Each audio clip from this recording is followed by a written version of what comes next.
মুখ্যমন্ত্রীর পর এবার হুমায়ুন কবির। কার্তিক মহারাজকে নিশানা করলেন হুমায়ুন কবির।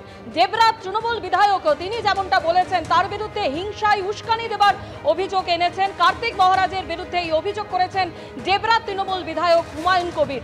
তিনি বলেন যে এসপি থাকার সময় একবার তাকে ডেকে পাঠিয়েছিলাম, কিন্তু ভয়ে তিনি আসেননি। ঘাড় ধরে ঢুকিয়ে দেব এই ভয়ে ডাকার পরেও আসেননি কার্তিক মহারাজ। বেলডাঙ্গার ভারত সেবাশ্রম সংঘের সম্পাদককে এইভাবেই আক্রমণ করেন দেবরাত তৃণমূল বিধায়ক হুমায়ুন কবির। সমাজে যদি আতঙ্কবাদী থাকে, সমাজে যদি খারাপ লোক থাকে, সব জায়গাতে এই যে সারগাছি যে এইটা কি আছে কার্তিক মহারাজ, তো ওটাকে সবসময় মনে হয় আমার সময় একদম চুপ করে থাকতো। আমি যতদিন এসপি ছিলাম ওকে একবার ডেকেছিলাম, ভয়ে আসেনি। কি একটা কারণে আমি বলেছিলাম ওকে ডেকে পাঠাও, তো একবার ডিএসপি কে দিয়ে দেখিয়েছিলাম, সে ভয় আর আসেনি। টেম্পু করতো না, আবার জানে ঘাড়ে ধরে ঢুকিয়ে দেবে। আমি তো কাউকে রেয়াজ করিনি, ক্রিমিনালদের কাউকে রেয়াজ করিনি। কার্তিক মহারাজকে চেনেন তো, নাম শুনেছেন তো? এই মাঝে মাঝে বেলডাঙ্গায় গন্ডগোল লাগায় যে লোকটা, সে তো একটা আতঙ্কবাদী নিয়ে, তাই না? তো এ সবসময় বরাবর একটা সাম্প্রদায়িক হাঙ্গামা, একটা দাঙ্গা লাগাবার সবসময় চেষ্টা করে। আমি হিন্দু সন্ন্যাসী হিসাবে এখানে এই আমার হিন্দু সমাজের মধ্যে যেগুলো দোষ ত্রুটি আছে, হিন্দু সমাজের মধ্যে যেগুলো কুসংস্কার আছে, সেইগুলোকে দূর করার জন্য আমি গ্রামে গঞ্জে ঘুরি। সেখানে হিন্দু মুসলমান উভয় সম্প্রদায়ের মানুষ আমার সঙ্গে সম্পর্ক আছে।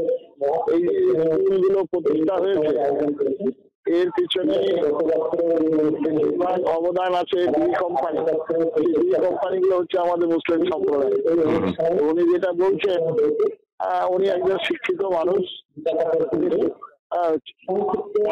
অবলম্বন করে। তবুও আমি এটা আইনের আমাদের যারা আছেন আইনি বিভাগে তাদের সঙ্গে পরামর্শ করে আইনি ব্যবস্থা নেবে। বাংলাদেশ ইস্যু নিয়ে এবার বিজেপি নেতাদের একাংশকেই কটূক্তি শওকত মোল্লার। পাশের দেশের অভ্যন্তরীণ বিষয়, সেটাকে সামনে রেখে এখানেও নানা রকম তাণ্ডব চালানো হচ্ছে। দেশের সরকার চুপ করে রয়েছে। বাংলাতে বিজেপি মিছিল করছে, কোথায় বর্ডার বন্ধ করতে যাচ্ছে। এটা তৃণমূলের পোষা গুন্ডাদের কাজ করে, তৃণমূলের পোষা দুষ্কৃতী।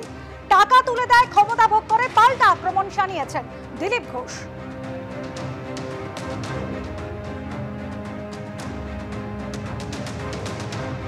পাশের দেশের অভ্যন্তরীণ বিষয়, সেটাকে সামনে রেখে এখানেও নানান রকম তাণ্ডব চালাচ্ছে।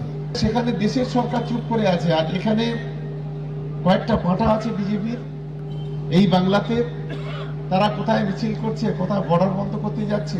ভারতবর্ষের সরকার যদি মনে করে একটা মিনিট একটা কথা বললে সব বর্ডার বন্ধ হয়ে যাবে, এপারে যারা আমরা সংখ্যালঘু মুসলিম আছি তাদের উপরেই শুভেন্দু অধিকারীর মতো গাদ্দার যেভাবে আক্রমণ করছে, যেভাবে মুসলিম সম্প্রদায় নিয়ে কথা বলছে, যেটা বিগত দিনে কখনো আমরা শুনিনি।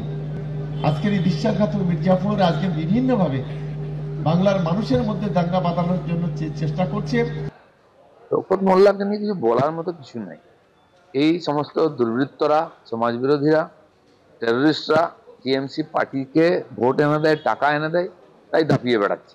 এরা রাজনীতিবিদও নয়, এরা এই দেশের যোগ্য নাগরিকও নয়। এরা টিএমসি পার্টিকে কবজা করে নিয়ে ক্ষমতা ভোগ করছে, আর এক প্রকার এখানে টেরোরিজম তৈরি করেছে।